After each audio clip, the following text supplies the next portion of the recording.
اور bell icon پر click کریں۔ شکریہ۔ آج ہم اسماء حسنہ میں سے چوتھے نمبر کے اس میں حسن پر بات کریں گے، اور وہ الملک۔ پہلے ہم نے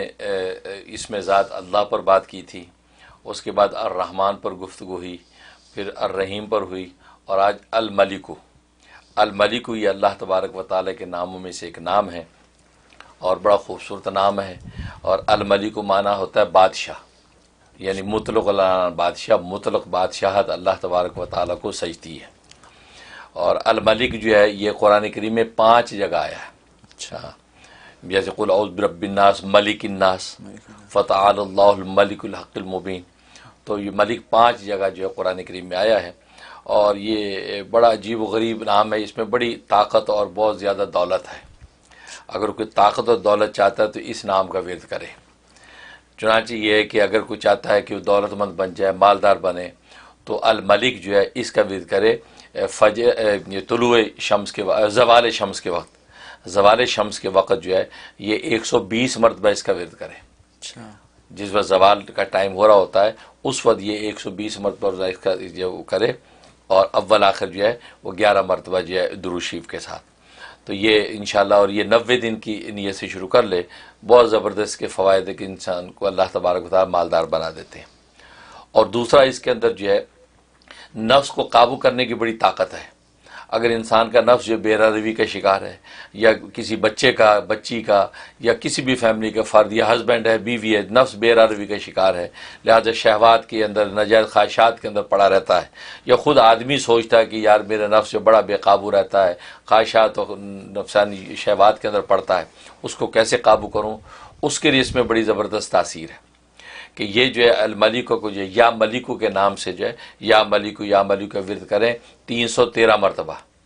ہاں، اگر اس آدمی کے نام کے اعداد پتہ ہوں تو بہت اچھا ہے، تو اس اعداد کے مطابق کرے، ورنہ 313 مرتبہ روزانہ جو ہے یہ پڑھ کے دم کرے، پانی دم کر کے پی لے، اور یہ 92 ڈیز کی نیت سے شروع کرے۔ نفس اس کے قابو میں آ جائے گا، زبردست جو ہے اس کو منافع ہوں گے، روحانی ترقی بھی ہوگی، کیونکہ روحانی ترقی کا مدار نفس کے قابو کرنے پہ ہے۔ تبھی امام غزالی رحمہ اللہ تعالیٰ فرماتے ہیں کہ نفس کی گردن پہ پہلا قدم رکھو تو دوسرا قدم جنت میں ہوتا ہے۔ تو یہ اس کا فائدہ ہے۔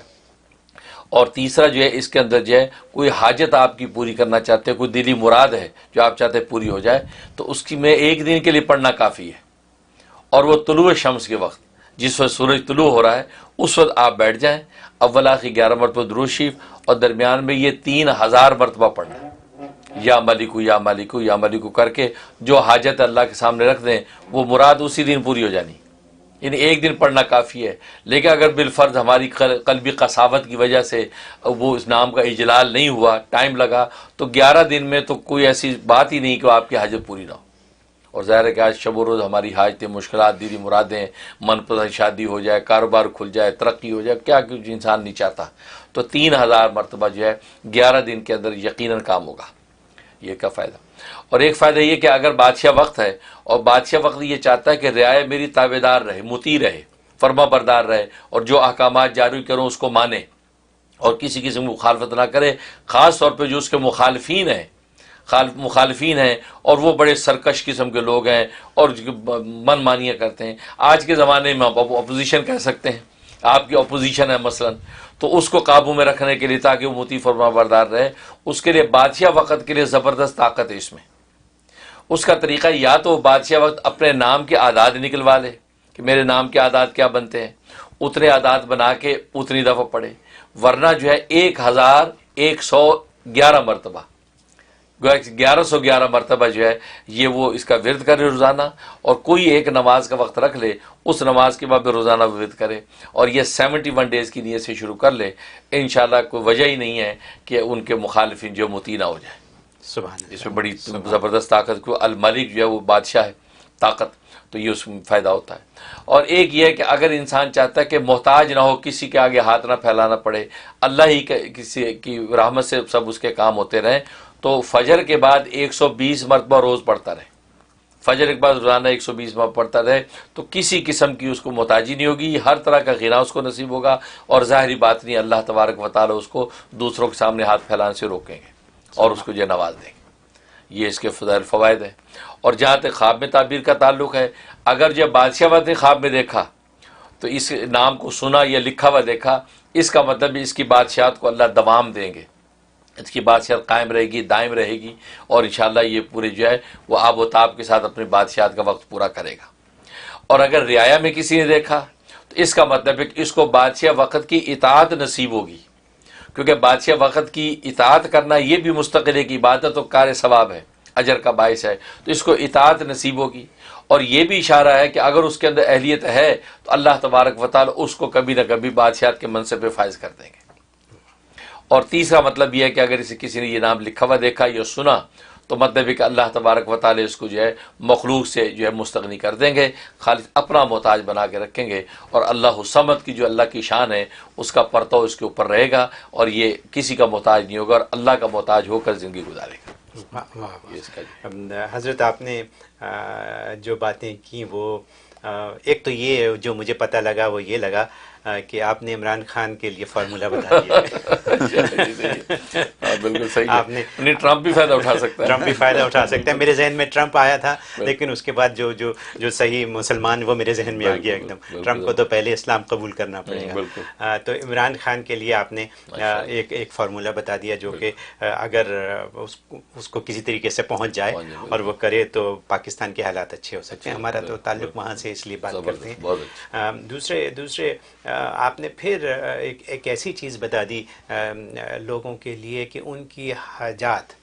پوری کرنے کا آپ نے جو پھر نسخہ بتایا، جو ہر ہفتے آپ کوئی نہ کوئی نسخہ بتاتے ہیں، مجھے یہ یقین ہے کہ لوگ اس کو چیک کر رہے ہوں گے، اس کو یوز کر رہے ہوں گے، اور ہمیں کالرز کو چاہیے کہ ہمیں بتائیں کال کر کے کہ مفتی صاحب کے جو نسخے ہیں ان سے ان کو کتنا فائدہ ہو رہا ہے۔ تو یہ بھی آپ نے پھر بتا دیا۔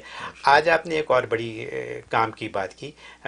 نفس کو کنٹرول کرنے کی آپ نے بات کر دی، یعنی آپ نے جنت کا راستہ دکھانے کا پھر ایک اور طریقہ بتا دیا۔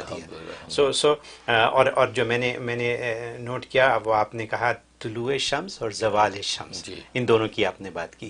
تو یہ بھی کیونکہ کہا سننے میں یہ ہے یا ہمیں یہ معلوم ہے کہ طلوع شمس کے وقت قرآن شریف نہیں پڑھنا چاہیے۔ پتہ نہیں میں صحیح ہوں یا غلط ہوں، کیا یہ بات صحیح ہے یا غلط ہے؟ طلوع شمس اور زوال شمس اور غروب شمس، یہ تین مکروہ اوقات ہیں، وہاں نماز پڑھنے کی اجازت، نماز پڑھنے کی، نماز نہ پڑھیں قرآن پڑھیں، اور اس وقت جو اللہ کا ذکر کر سکتے ہیں، بلکہ کرنا چاہیے، قرآن کی تلاوت بھی کر سکتے ہیں، دروشی پڑھ سکتے ہیں، اللہ کا ذکر بھی کر سکتے ہیں، تو بلکہ لکھا ہے کہ اس وقت اللہ کے ذکر میں مصروف رہنا چاہیے، کیونکہ عبادت شریعہ جو نماز تو کر نہیں سکتے، لہٰذا اللہ کے ذکر کے ذریعے سے اللہ تبارک و تعالیٰ کی طرف متوجہ رہیں، کیونکہ وہ خاص وقت ہوتا ہے جب ابلیس جو ہے اپنی خدائی کا دعوے دار ہوتا ہے، اس وقت اس وقت میں اللہ کو اب یاد کریں گے تو ابلیس کی خدائی کی نفی ہوگی، تو وہ بھی ایک بہت زبردست کیفیت ہوتی ہے۔ لہٰذا اس وقت میں بعض اذکار کرنے کے بڑے منافع ظاہر ہوتے ہیں، کیونکہ اس وقت انسان شیطان کی بادشاہی کی نفی کر کے اللہ کی بادشاہی کو پکارتا ہے، تو اس وقت اللہ کی رحمت بہت زیادہ متوجہ ہوتی ہے اور عطا کرتی ہے۔ جی، یہ بھی ایک بڑی اچھی کلیریفیکیشن آپ نے دے دی جو لوگوں کو پتہ نہیں ہے۔ بہت سے لوگوں کو پتہ ہے، بہت سوں کو نہیں پتہ، تو اس حساب سے یہ کلیریفیکیشن آ گئی۔ بہرحال یا ملکو 3000 بار میں نے لکھ لیا تو انشاءاللہ اس کے اوپر ہر ایک کو چاہیے کہ اس کو استعمال کریں۔ مفتی صاحب کے جو نسخے ہیں، چھوٹے چھوٹے نسخے، ایسے عمدہ نسخے ہیں۔ ہمیں کالز آتی ہیں، ٹیکسٹ میسیجز آتے ہیں لوگوں کے بتانے کے لیے کہ جی ان